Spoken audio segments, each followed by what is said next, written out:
Se ha determinado que el consumo de alcohol durante la etapa del embarazo afecta considerablemente el desarrollo físico e intelectual del recién nacido. Es por ello que el 9 de septiembre se celebra el Día Mundial del Trastorno de Espectro Alcohólico Fetal. Esto para sensibilizar y concienciar a la población mundial acerca de las consecuencias irreversibles de este trastorno por la exposición prenatal al alcohol. Asimismo, con la creación de esta efeméride se pretende divulgar información y generar conciencia en las mujeres embarazadas acerca de los riesgos y los efectos nocivos del consumo de sustancias alcohólicas durante el embarazo y la lactancia.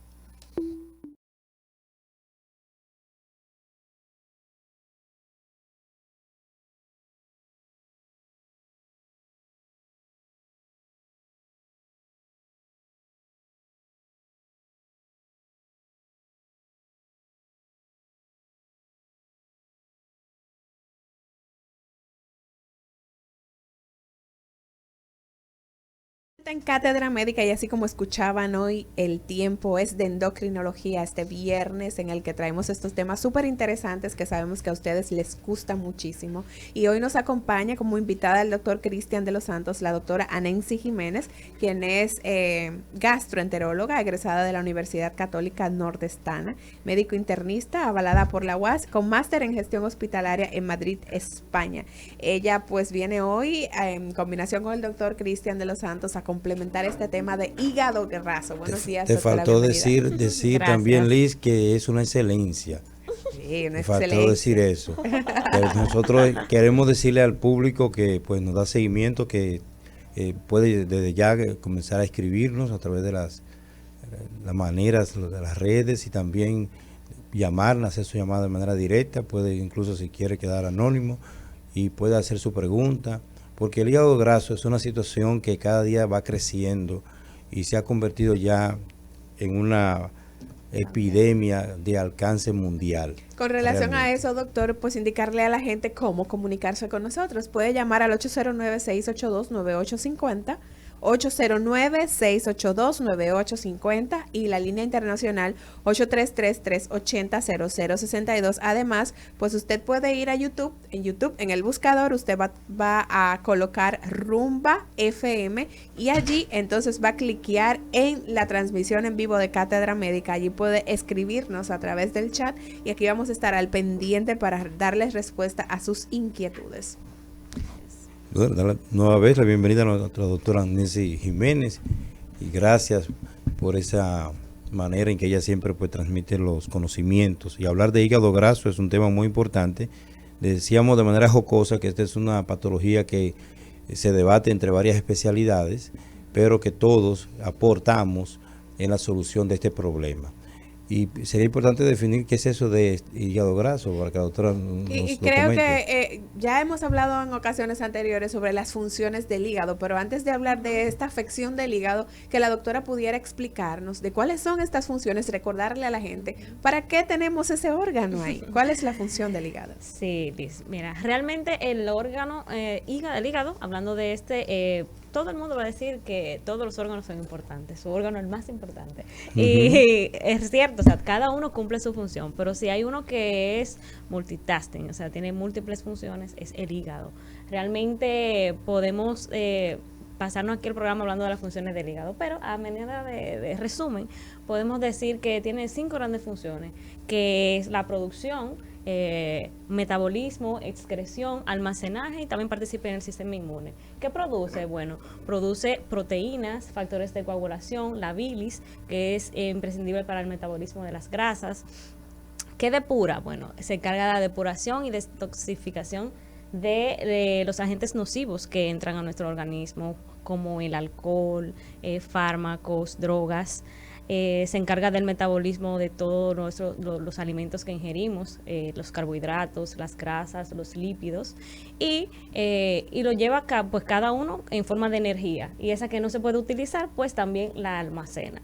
Y ahí comienza el problema del hígado, porque Sí, cuando que no ese es el se... problema, que Exacto. hablar del Es tan bueno, metabolismo, eso, doctor, es tan bueno que sí, cuando no lo utiliza, lo almacena y se hace daño él como mismo. para él intoxicarse a sí Exacto, él mismo. mismo coge ese daño. Sí. Entonces, esa es una de las funciones también. Pues entonces, el órgano más noble que hay, No, El es el me- hueso. el mejor, ajá. No, El hueso. Porque yo nunca he oído hueso graso.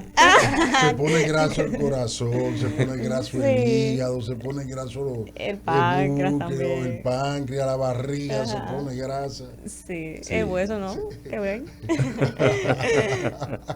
Viene, Realmente el hígado tiene esas funciones que dice la doctora y muchas más todavía, ¿no? Y yo creo que ella ha hecho una descripción excelente de todas esas funciones. Y al hablar de metabolismo es como ese hígado hace que esas moléculas que recibe a través de la circulación portal, pues él la transforma en energía y para ser utilizada y también para ser almacenada. Y eso es importante que la gente sepa que mientras más energía usted come, mientras más calorías usted come, pues más va a guardar.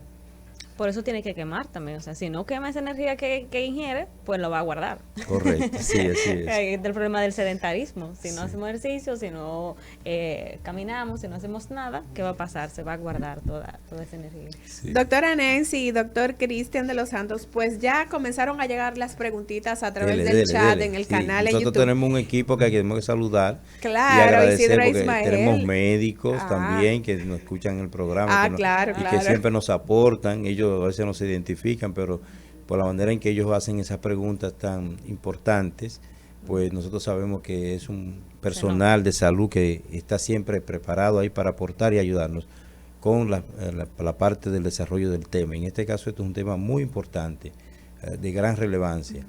Sí, de hecho, la persona que escribe, su nombre es Ariel Sepúlveda, dice, buenos días, importante tema, y él pregunta, ¿es cierto que el hígado graso produce diabetes? Y aquí yo creo que es una excelente pregunta para iniciar así, de manera formal, pues este tema. Y no sé cómo se van a disputar esta respuesta entre el doctor Cristian de los Santos y la Vamos. doctora Anelsi. No, debo ser caballeroso y Las decirle damas primero. que las Las damas damas primero. primero. Adelante, doctora. Bueno, en ese orden, hay un doble mecanismo, vamos a decir. Un paciente diabético, realmente por la fisiopatología que se da metabólicamente, tiene mayor probabilidad de desarrollar esteatosis hepática. Y de igual forma, o sea, parece un poco contradictorio. No sé cómo dice Amaury, ¿qué es eso de esteatosis Sí, hepática? Grasa en el hígado, sí. Entonces, un paciente que no sea diabético y que por sus hábitos de alimentación, sedentarismo, desarrolle esteatosis o grasa en el hígado, entonces tiene mayor predisposición también a desarrollar diabetes. No sé si está de Sí, acuerdo conmigo, doctor. Sí, es cierto. Realmente la esteatosis hepática o hígado graso En ambas o grasa en direcciones. el hígado puede significar lo que es o traducir lo que es un estado de resistencia A la al insulina. efecto de la insulina. De manera que la insulina que actúa en dos enzimas llamadas lipasa hormonosensible, lipasa hepática, pues entonces nosotros tenemos esa resistencia para que la insulina actúe y entonces eso va acumulando energía, grasa en el hígado. De manera que eso anuncia la diabetes. De hecho, tener grasa en el hígado anuncia que una persona va a ser diabética, pero está en un tiempo reversible. O sea que podemos dar tratamiento y evitar que esta persona desarrolle la diabetes. Ujú. Por eso también se habla de que el pronóstico de estos pacientes que tienen grasa en el hígado va a depender del momento en que se diagnostique y del momento en que se inicien los cambios de vida en ese paciente. Va a depender entonces. Cambio en el estilo de vida y también medicamentos. Vamos Sí. a hablar de eso ahorita más adelante, Claro. pero decir que ya sabemos que tener grasa en el hígado está anunciando la diabetes y que esto puede aparecer hasta 5 y 7 años antes de que se desarrolle la diabetes. Y puede aparecer un diabético que todavía no tenga la esteatosis, pero que la va a desarrollar en lo delante. Exactamente. Entonces, sí, doctor Lafontaine, adelante. Aunque Bueno. sea flaco. Sí, aunque sea delgado, así es. Doctora, entonces usted... Hay que definir, perdóname Liz, que también hay varios tipos de esteatosis, varios sí. tipos de hígado graso. Está una asociada al uso de alcohol, que es la esteatosis o esteatohepatitis alcohólica, y también la que no está asociada al alcoholismo. Quisiera que la doctora nos abundara de esa parte. O sea, Sí. hígado graso alcohólico, Alcohólico y hígado no graso alcohólico. no alcohólico. Ujú. Explique eso, doctora. En un principio se ha dicho que el alcohol es el principal factor que se conocía desde antes como causante de acumulación de grasa en el hígado. o de esteatosis hepática. Entonces, luego se fue notando que habían pacientes que no tenían ese hábito tóxico del alcohol y que también desarrollaban grasa en el hígado. Entonces, de ahí se diferencian estos dos grandes grupos de pacientes con grasa en el hígado, que son los pacientes relacionados al consumo de alcohol y los no relacionados al consumo de alcohol, que es lo que conocemos generalmente como grasa en el hígado.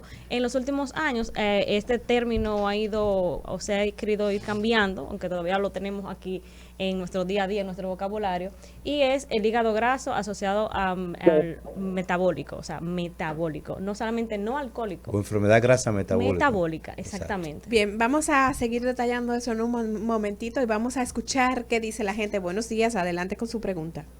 Sí, quiero saber cuáles son los síntomas del hígado graso. Y recomiendan algún medicamento para quienes lo padecen. Escucho por la radio. Muchísimas gracias por su pregunta, doctora, adelante. Realmente en la mayoría de los casos los pacientes con hígado graso no van a tener síntomas, se presenta de forma asintomático, es un hallazgo casual, fortuito, por una evaluación. Es lo que llamamos un incidentaloma por una sonografía Exacto, que se hizo por cualquier otra causa. Un dolor abdominal. Y entonces, ¿qué pasa? Si no da síntomas y el paciente no fue a ese chequeo y no se hizo ese diagnóstico así al azar, ¿qué pasa entonces en el tiempo? ¿Cómo se puede complicar la salud de ese paciente que no presentó ningún síntoma y está viviendo con ese hígado graso? ¿Qué pasa a largo plazo? Si no lo sabe, no toma ninguna medida. Bueno, entonces eso evoluciona. Primero tenemos una esteatosis hepática, hígado graso, que va después del hígado sano. Eso puede llevar a la misma acumulación de grasa en el hígado. Tiene un metabolismo de toxicidad que provoca esteatohepatitis, que es la inflamación del hígado por la grasa. Okay. Entonces, luego, si eso continúa, no se ha dado cuenta el paciente, continúa, comienza la fibrosis. La fibrosis es cuando el hígado comienza a endurecer. O sea que la grasa inflama el hígado y luego produce fibrosis. Y luego produce fibrosis. Y fibrosis sería como hablar de cirrosis. La fibrosis antes de la cirrosis. Si esa fibrosis evoluciona de diferentes estadios, llega al grado de cirrosis hepática. Y ya entonces ahí las cosas se complican. Exactamente. Hay que tener su gastroenteróloga amiga para que resuelva tu problema. Claro, yo tengo la doctora la mano ahí. Ahí tengo varios gastros ahí a la mano. Doctor Lafontaine, adelante. Pero ahora me ha dejado con una inquietud. Cuando yo mencioné ahorita que el único órgano noble era el hueso, porque no acumulaba grasa, yo sabía que iba a llegar a este momento. Las grasas, por el problema metabólico, el síndrome metabólico, se acumula en todos los órganos. Así es. Así es. Sí, ya de hecho, ya el tema de esteatosis ya no solamente de hígado, ya se habla de esteatosis renal, incluso. Entonces, ¿y por qué? La pregunta es, ¿o no? Porque en los demás órganos no evoluciona hacia una fibrosis. Es por la misma anatomía, fisiología y fisiopatología del hígado. Bueno, y en el hígado también tenemos unas células, que son una célula de Kupffer, que son esas células que son de defensa. Exacto. Y ahí se liberan unas citoquinas, que son sustancias hormonales que producen inflamación, lo que la doctora mencionaba como una esteatohepatitis. O sea, es como una hepatitis por la grasa y por el de origen metabólico, y esto es problemático porque va a crear entonces puentes de fibras, fibrosis, y la doctora nos va a documentar. Entonces, porque hay una manera de ellos medir eso que ellos saben excelentemente bien a través de un tema de fibroscan, ¿verdad?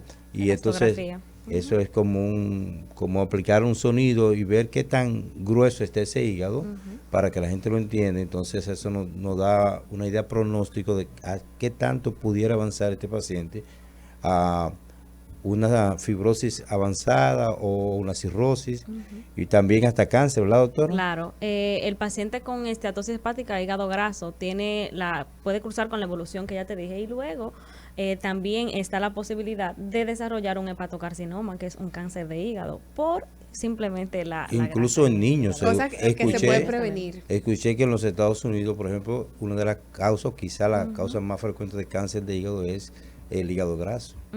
Así que ponga atención a todos los detalles que seguiremos dando aquí en la entrega del día de hoy en Cátedra Médica, y si en el transcurso del programa a usted le surge alguna inquietud, puede comunicarse con nosotros al 809-682-9850, la línea internacional 833-380-0062, y también puede dejarnos sus preguntas a través del chat en el canal en YouTube Rumba FM. Justamente pues nos escribe Natividad de la Cruz y ella dice: si ya soy diabética y tengo grasa en el hígado, ¿qué puedo hacer?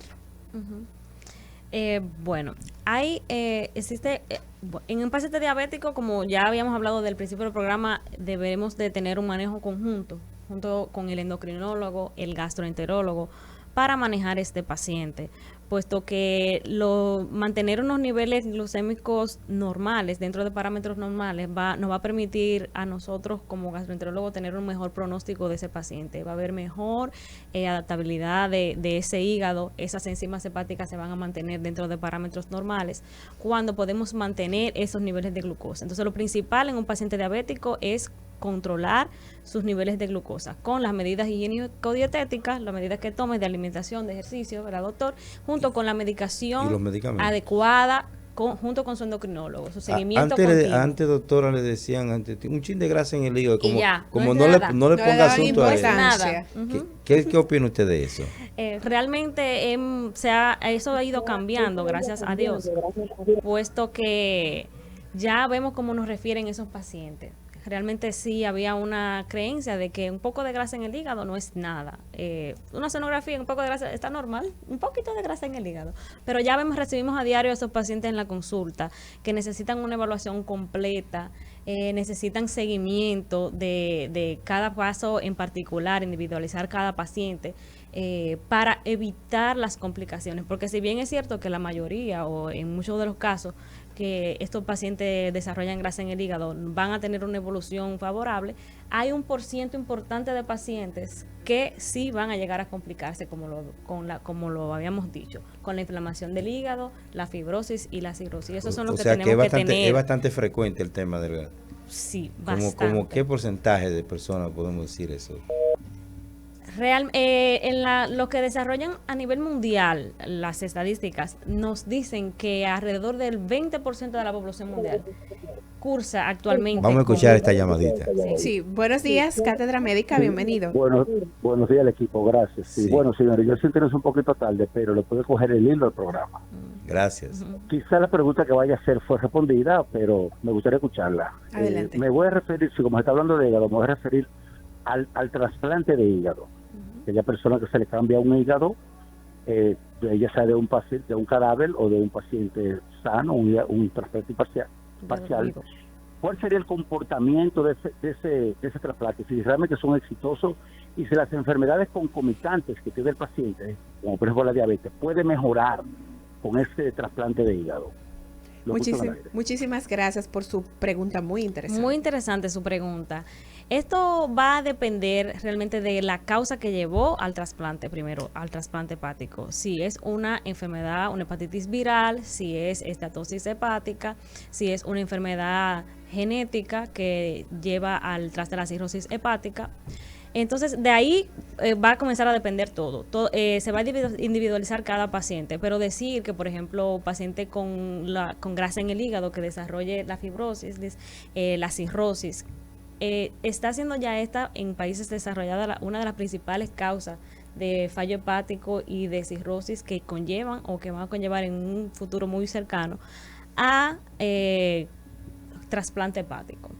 Entonces, también va a depender de el hábito que tenga el paciente luego del trasplante hepático, su calidad de vida, porque realmente, aunque ustedes no lo crean, aquí nosotros no vemos trasplante, pero en los países en los que se realiza, vemos como pacientes, como nosotros decimos, han dañado 2 y 3 hígados.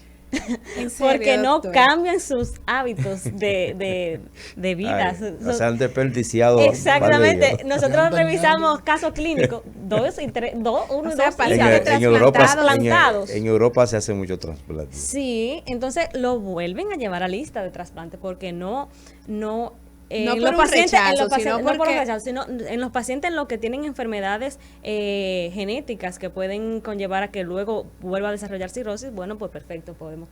Pero hay pacientes que por el mismo alcohol, por eso una de las principales... Vuelven y dañan el hígado. Ajá, las principales... Es como un colmado, voy a comprar un hígado. hígado, exactamente. Pacientes alcohólicos que llegan a cirrosis tienen que tener un periodo de prueba para ver si en verdad ya no van a volver al hábito del alcohol. Y si no se lo vigilan, el paciente vuelve al doctor a tomar alcohol y vuelve y daña el hígado. Increíble. Sí. Doctora Fontaine. Doctora, continuando con la pregunta que le había hecho Cristian, y tratándolo de aterrizar aquí en República Dominicana, ¿qué prevalencia pudiera tener? ¿Cuántos casos nuevos se van produciendo por año? Si hay predominancia por sexo. Realmente en República Dominicana, como sabemos, lamentablemente no tenemos esas estadísticas que existen en los países desarrollados. Es lamentable, pero es así. Pero lo que nosotros podemos algún día ver, vamos a tener una unidad o una oficina nacional de estadística verdaderamente funcional. Amén. Pero, por ejemplo, lo que nosotros podemos ver, en esta semana he estado dándole seguimiento a esos pacientes con hígado graso. Ya teníamos la invitación, gracias a ustedes acá, y me detuve a ver eso en esta semana solamente, los pacientes con hígado graso. Y es increíble como en un día de 10 pacientes, 5 pacientes llegan por hígado graso.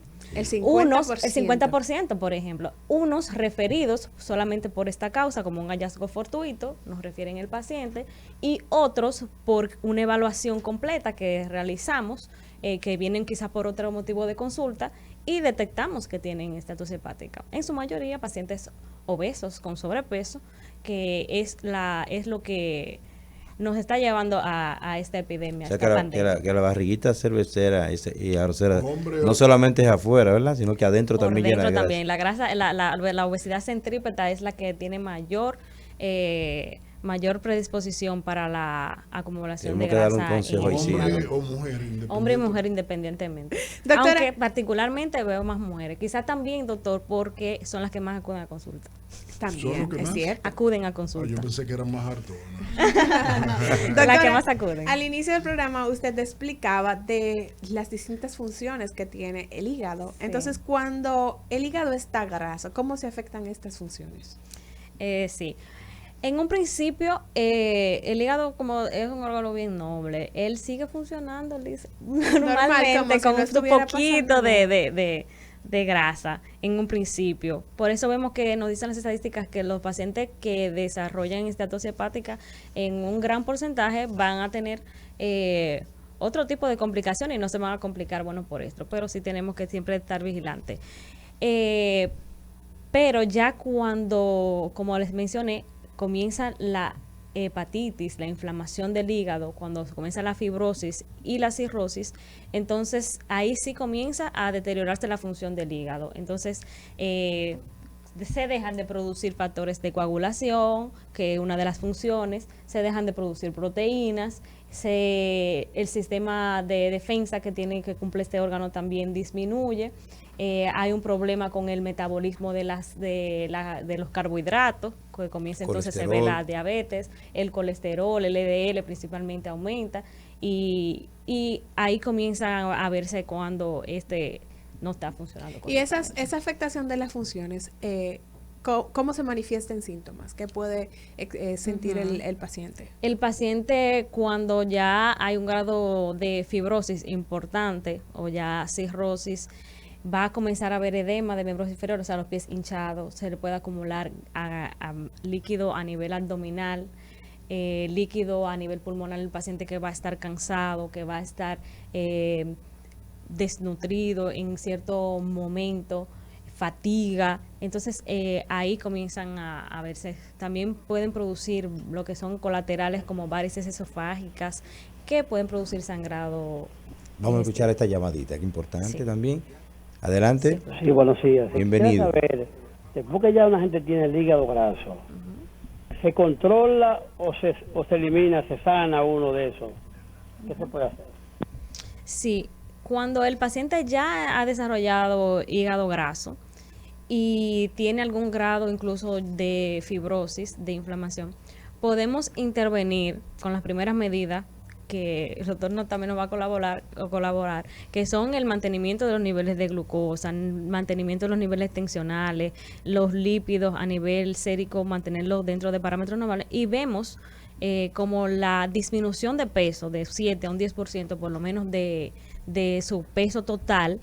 Ese hígado graso, al nivel que esté, va a detener y en algunos casos va a disminuir la cantidad de grasa. Si un paciente pierde el 10% de su peso, sí, disminuye el 30% de la grasa visceral. Sí, exactamente. Con solamente bajar el 10% de su peso. Y eso está demostrado por medidas antropométricas y también por medidas, sobre todo de escáner que se pueden hacer, una tomografía. Y, o sea, que si una persona logra bajar de peso, imagínense si eso es con un 10%, claro, imagínense si bajara un 20%, ¿cuánto no bajaría entonces de esa grasa visceral? O sea, que es importante esa parte. Pero yo quisiera que la doctora nos aclarara. Vamos a escuchar esta llamadita. Buenos Adelante. días. Sí, señor. Bueno, perdone que insista con el caso del trasplante de hígado. Tenemos una persona cercana a nosotros que Sí. está esperando un hígado y bueno, el saber no pesa. Y aunque en República Dominicana quizás todavía no es habitual el trasplante de hígado, pero por lo menos están las informaciones ya documentadas. En este caso, por ejemplo, nuestra pregunta sería si realmente, ¿qué refleja la estadística de posibilidades de rechazo?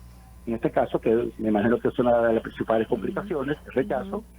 Y si las enfermedades concomitantes que le pueda tener, en este caso la diabetes, por ejemplo, podría mejorar, porque sabemos que un paciente después de un trasplante se va a tener que someter a un régimen de cambio de hábito y de vida. Si es alcohólico, va a tener que dejar el alcohol definitivamente, tiene que tener las informaciones para hacerlo, no es que va a tomarlo de nuevo, no, va a tener que cambiar. Entonces, si lleva un régimen adecuado, como se lo dicen las indicaciones, de que ya no toma alcohol, la posibilidad entonces del rechazo, ¿cuál sería? Y de que las enfermedades mejoren. Bueno, ya era diabético tipo 2, qué sé yo, pero ahora, ¿cómo va a ser eso? En un post-quirúrgico de trasplante de hígado. Lo escucho en el aire. Sí, Vamos, doctora, a recibir esta otra llamadita y les respondemos en conjunto. Buenos días, Cátedra Médica. Sí, buenos días. ¿Cómo están ustedes? Todo bien, adelante con su Bienvenido. pregunta. Félix Batista, el Gordo Lomina. Una persona que tiene diabetes tipo 2 puede tener alguna consecuencia en el hígado producto de que la diabetes le vaya afectando, por ejemplo, el hígado de tal magnitud que pueda caer en una cirrosis hepática. ¿En cuánto? Muchísimas gracias por su pregunta. Bueno, doctora, vamos. Con la primera pregunta, Sí. de que ahora quizá la dejó un poco más clara. Hay una tasa de rechazo de todo trasplante. Y como le decía anteriormente, va a depender de la causa que llevó el paciente al trasplante. Pero de forma general, de un 7 a un 10%, y esto, por ejemplo, en pacientes con hepatitis virales, que son de las que hacen más rechazos. En los pacientes con esteatosis, cirrosis por esteatosis hepática, la tasa de rechazo es menor que estos, que son ya pacientes que tengan una carga viral alta en el cuerpo. Y con respecto a la otra parte de la pregunta, ¿cuál fue? Él decía si sobre el se tema de puede la diabetes. mejorar De la diabetes, enfermedades. ok. La diabetes va realmente, si es por un síndrome metabólico, por obesidad, por esteatosis hepática que llevó a la diabetes, quizás se podría controlar, se podría mejorar los niveles de glucosa sérica. Pero si el problema es por o sea, eso pasa si es por resistencia a la insulina, esto me va a colaborar. Pero si hay un problema de déficit de producción de insulina, un problema a nivel de páncreas, no habrá una resolución completa como tal de la diabetes. No, realmente por el trasplante hepático no podemos decir que habrá una resolución de la diabetes, pero debemos también considerar que para evitar el rechazo de un órgano multifacético como el hígado, se utilizan muchos medicamentos y muchos de ellos pues también son lesivos a otros órganos, incluyendo el propio hígado, incluyendo el páncreas, y saber que esa farmacología que se utiliza en estos pacientes va necesariamente también a producir alteraciones metabólicas, o sea que vamos a tener que tener pacientes un control intensivo con insulina mientras está ese postquirúrgico y se va adaptando, y luego pues lo mejor sería dejarlo también en insulinoterapia. O sea que puede mejorar el aspecto metabólico, porque el hígado, la intención de ese trasplante es que se mejore su metabolismo. No solamente es porque le quitaron el hígado por un cáncer o por otra razón. Entonces, si el metabolismo mejora, pues va también a mejorar todo el aspecto general. Eso es definitivo. Y hay una parte que también preguntaban sobre el tema del pronóstico de la diabetes, si la diabetes puede dañar el hígado. Y decíamos desde el principio que puede aparecer el hígado graso antes de la diabetes o después de la diabetes. Entonces, el tema es qué tanta resistencia a la insulina puede tener ese paciente, qué tanto daño ha ocurrido en órganos tan vitales como el páncreas. Yo siempre les digo a los pacientes que después que el hígado se llena de grasa, que ese jarta de grasa se la va a mandar al páncreas y después se la va a mandar al corazón y después se la va a mandar al cerebro. Entonces así vienen las complicaciones de fallo pancreática, luego también viene el problema cardiovascular y el problema cerebrovascular. O sea que esa es la secuencia de eventos que va pasando. Hay una parte importante que debemos decir, que el diagnóstico de la esteatosis hepática se ve muy frecuente por el tema operador dependiente de la sonografía, que es como se hace, pero hay otros métodos que nos ayudan a evaluar y quisiera que la doctora nos dijera de esa parte. Esa parte la vamos a desarrollar en ¿Cómo cuanto hacer el regresemos diagnóstico? de la pausa. Vamos a una pausa breve y regresamos de inmediato.